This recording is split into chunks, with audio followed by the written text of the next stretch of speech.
Aksaray district in Istanbul is the place where many asylum seekers go to find smugglers to travel to Europe. Abu Khaled is a smuggler from the Syrian city of Daraa. He oversees a network of 15 smugglers and brokers who take migrants by land to Greece and Bulgaria.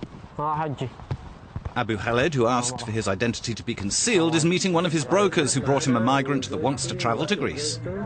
I want to go. Me, my wife, my 4 children, my brother and his wife and their 2 children. We can take you from here to Istanbul till the border and you'll not walk more than 2 hours maximum. What's your final price? We calculate it will be about 2,300 euros. But for the children it shouldn't be so much. I've sold my wife's jewellery and my brother's as well to be able to migrate. Okay. For the children it's impossible. I told you, I will deduct only the children under 2 years old. When you make sure you have arrived in Greece, that you will not be sent back, let me know. From there on, you're on your own.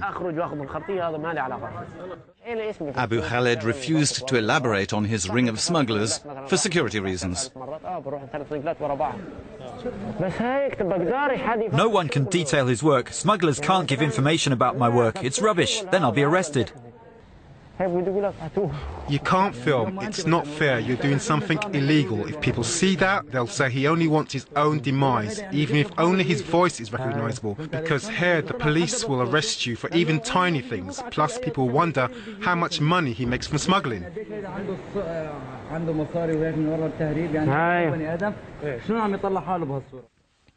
Basman district in Izmir is full of migrants who are waiting for the weather to get better and a quiet sea to travel to Greece. Basman Mosque is one of the meeting points between smugglers and migrants. Abu Mohammed and his family came from Raqqa, a stronghold of the so-called Islamic State in Syria. He's sleeping here at the mosque until he manages to migrate to Europe.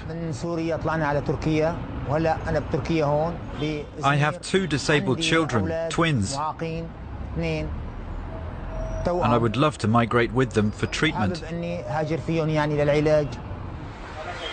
In Izmir, brokers openly roam the streets touting for trade, searching for migrants to smuggle them by boat to Greece.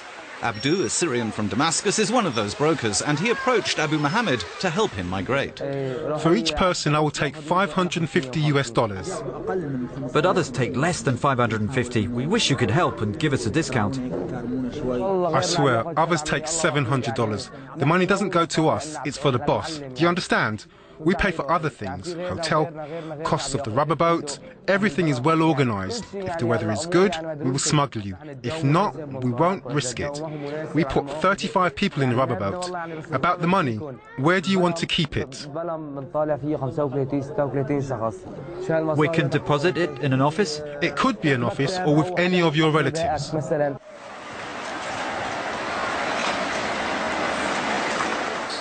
I get $25 for each person. The biggest amount goes to the biggest smugglers. Most of the smugglers are Turks and then Syrians. The big cheeses stay behind doors. If smugglers admitted to what they do, they'd go to prison.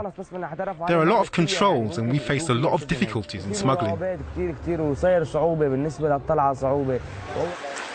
But we didn't see any police controls that day.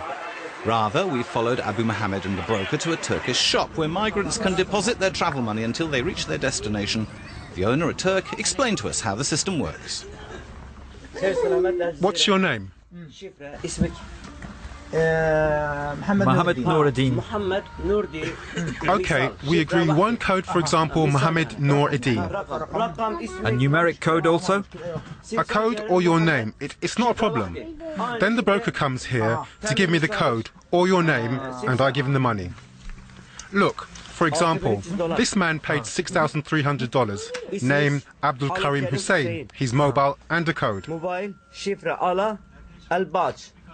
If he doesn't make it to Greece, does he get back all his money? If he comes back, the money is here, no problem. After 40, 50 or 30 days, you can take it back. No. We keep the money in shops or offices, but if the customer doesn't want to leave it here, he can leave it with relatives. Then he calls them when he arrives safely in Greece and tells them to give the money to the smuggler. If he doesn't reach Greece, he lets us know, and we don't get the money. What the broker won't tell us is what happens to the money if the migrants die at sea. We've seen some smugglers, they ask for $600, $700, $550. They promise us today and tomorrow, and the weather is bad. But all these are just words. There are many people who've been scammed for $15,000 or $20,000. As we left Izmir, Abu Mohammed was still waiting to find a smuggler he could somehow trust with the safety of his family, while avoiding being scammed out of his savings.